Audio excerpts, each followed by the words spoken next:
Assalamualaikum warahmatullahi wabarakatuh. Perkenalkan, saya Kamila Niswa, Fakultas Tarbiyah dan Ilmu Pertumbuhan Pendidikan Agama Islam, Universitas Nahdlatul Ulama. Di sini saya akan mempraktikkan metode pembelajaran guna untuk memenuhi tugas dari Bapak dosen. Wassalamualaikum warahmatullahi wabarakatuh.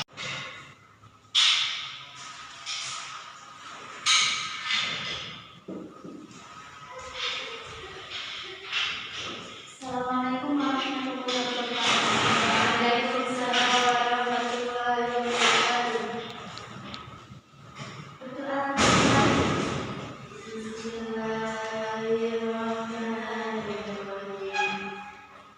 Bismillahirrahmanirrahim. Wa bil Islam dinina wa bi Muhammadin nabiyyan wa rasulan. Rabbi zidni ilma warzuqni fahma. Amin ya rabbal alamin. Ya, Ibu absen terlebih dahulu. Dian Sapitri, Isfara Ilya, Ria Aulia Madani, Tabita Nasasabila. Baik, Ibu akan melanjutkan materi selanjutnya, yaitu materi tentang Khulafaur Rasyidin.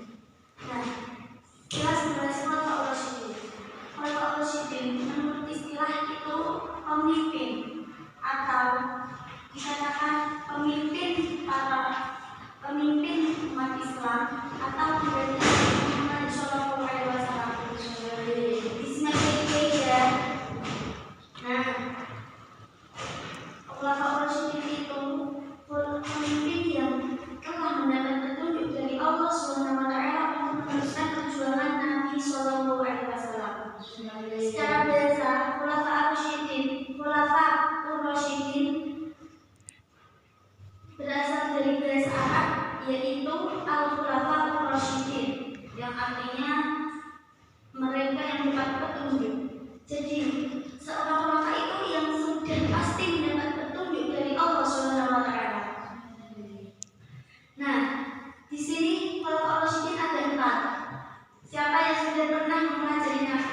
Pasti DNI sudah pernah ya, materi kelas 6 kalau tidak salah. Siapa saja kalau sudah masih ingat apa tidak?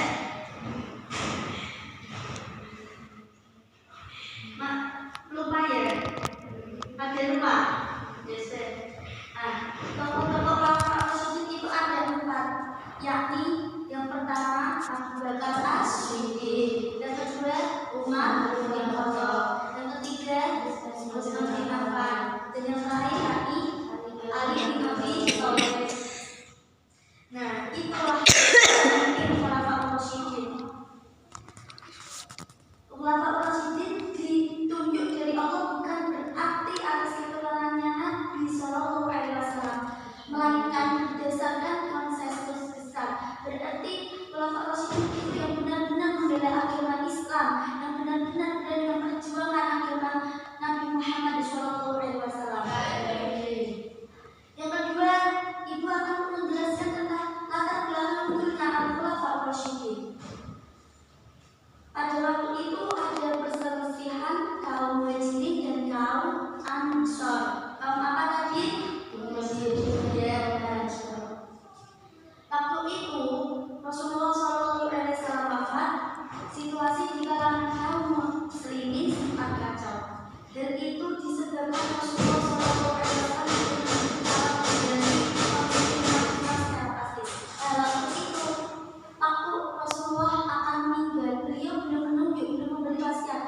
jadinya para muhajirin dan para kaum Ansor itu bingung siapa yang akan menjadi pemimpin selanjutnya. Nah, disinilah kaum muhajirin dan kaum Ansor berselisih, bersitegang, bertentangan.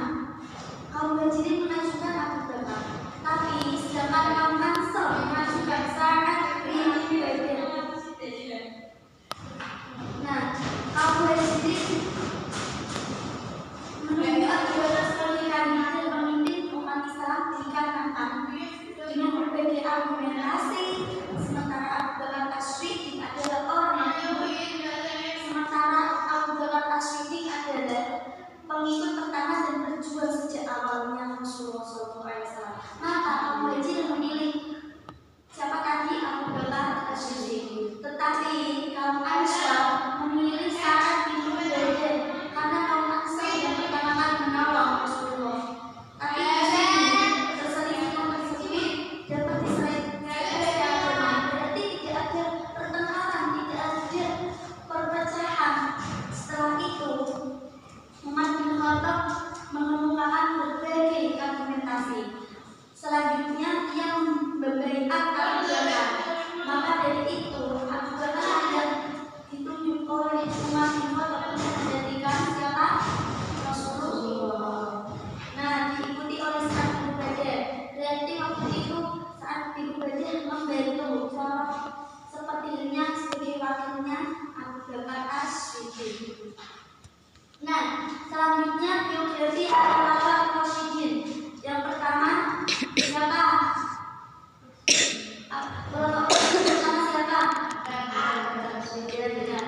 Nah, beliau berasal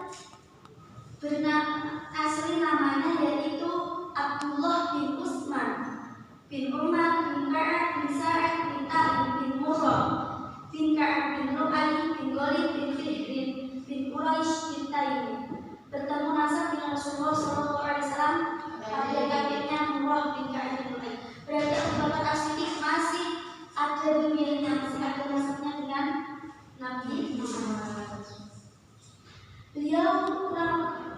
Beliau ramping menjadi Khalifah Rasyidin selama 2 tahun pada tahun 11 sampai 13 Hijriah atau pada tahun 632 sampai 634 Masehi.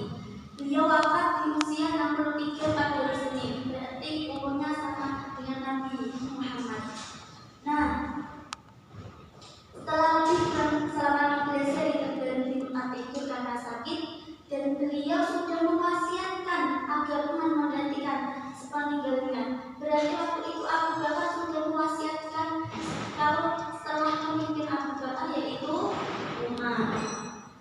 Nah, pada waktu itu dilanjutkan oleh Umar bin Khattab radhiyallahu anhu. Umar bin Khattab bin Naufal bin Adi bin Abdul Uzza bin Riyad bin Abdullah bin Urdu bin Razan bin Abd bin Ka'ab bin Lu'ay. Julukan Umar bin Khattab adalah Al-Furqan karena pemimpin Umar adalah orang yang paling sangat pemberani, orang yang sangat membela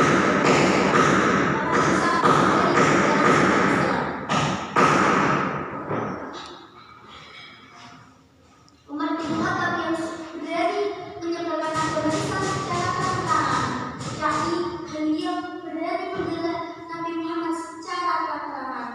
Nah, Umar bin Khattab diangkat sebagai khalifah melalui penunjukan langsung atas dasar wasiat khalifah sebelumnya yaitu Abu Bakar. Nah, berarti di sini pada waktu pemilihan Umar bin Khattab tidak ada perselisihan seperti pemilihan Abu Bakar yang dahulu.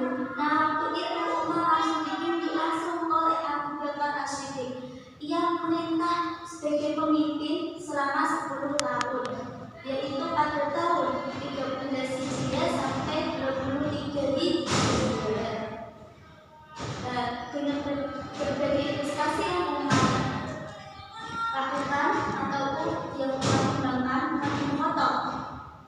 Waktu itu pada saat Umar bin Khattab menjadi khalifah, beliau menegakkan memiliki prestasi atau seperti pengembangan yang asalnya aturannya seperti ini diganti oleh Umar, yakni seperti perluasan wilayah dakwah Islam. Beliau memperluas wilayah di berbagai daerah Arab, berbagai daerah Jazirah Arab, di berbagai daerah pesisir, di berbagai daerah Mesir.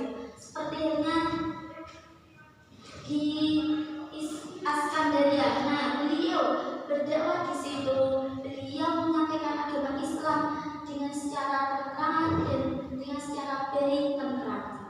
Yang kedua, beliau mengatur administrasi dan keuangan pemerintah. Nah, waktu itu Khalifah Umar bin Khattab mengganti semua pemimpin atau mengganti pemimpin keuangan pemerintahan. Beliau mengadakan seperti zakat,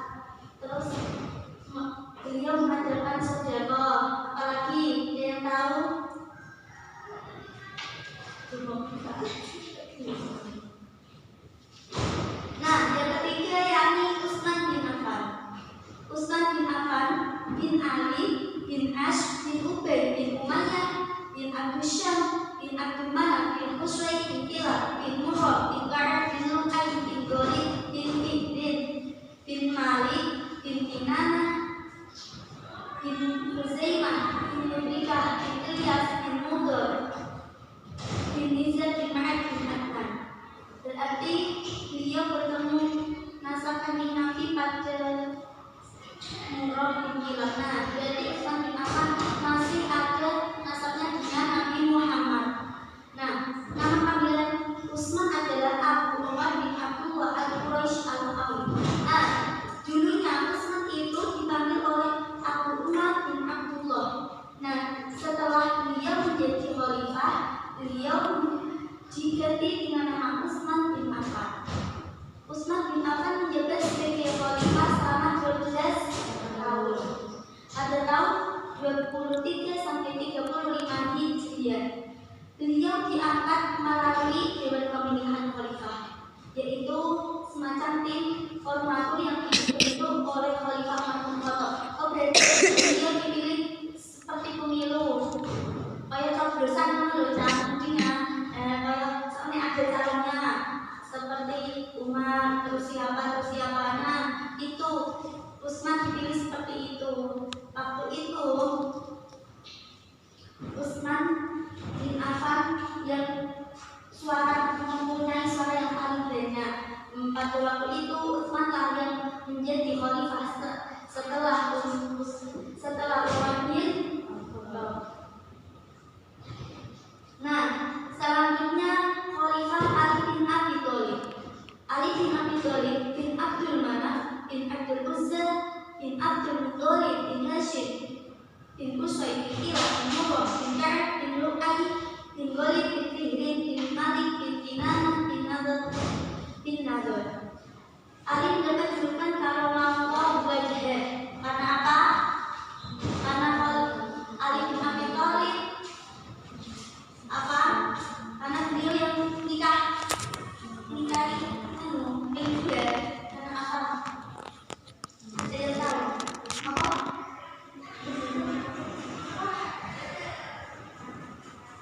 Nah, Khalifah Ali bin Abi Thalib mendapat julukan Karamallahu wajhah.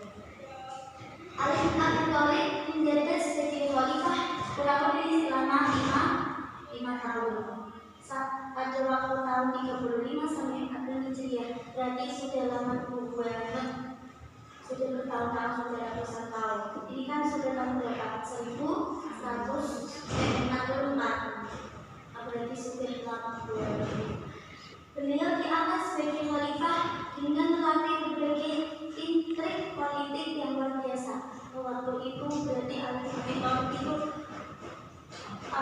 pemerintahnya sangat kacau. Nah, tapi setelah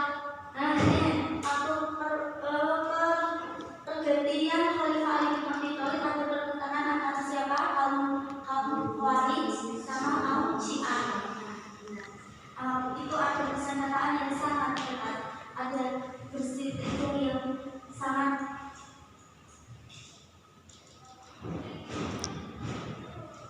Ali bin Abi Thalib meninggal karena dibunuh oleh Ibnu Jam atau nama lengkapnya Abdurrahman Ibnu Jam saat melaksanakan perang. Berarti Ali bin Abi Thalib itu meninggal karena dibunuh, bukan berarti sakit atau karena apa-apa, tapi karena beliau dibunuh oleh Abu Jam. Seperti meninggalnya siapa? Umar bin Khattab.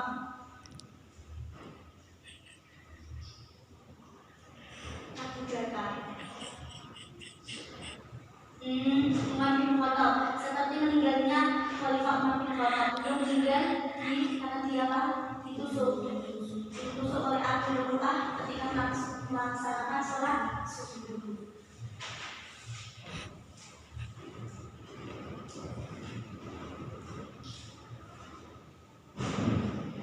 Nah, prestasi-prestasi yang Khulafaur Rasyidin lakukan sampai dan masyarakat dengan baik, dengan sempurna. Waktu itu ada berbagai perpecahan. Tapi setelah adanya Khulafaur Rasyidin, peperangan itu bisa dilakukan dengan baik.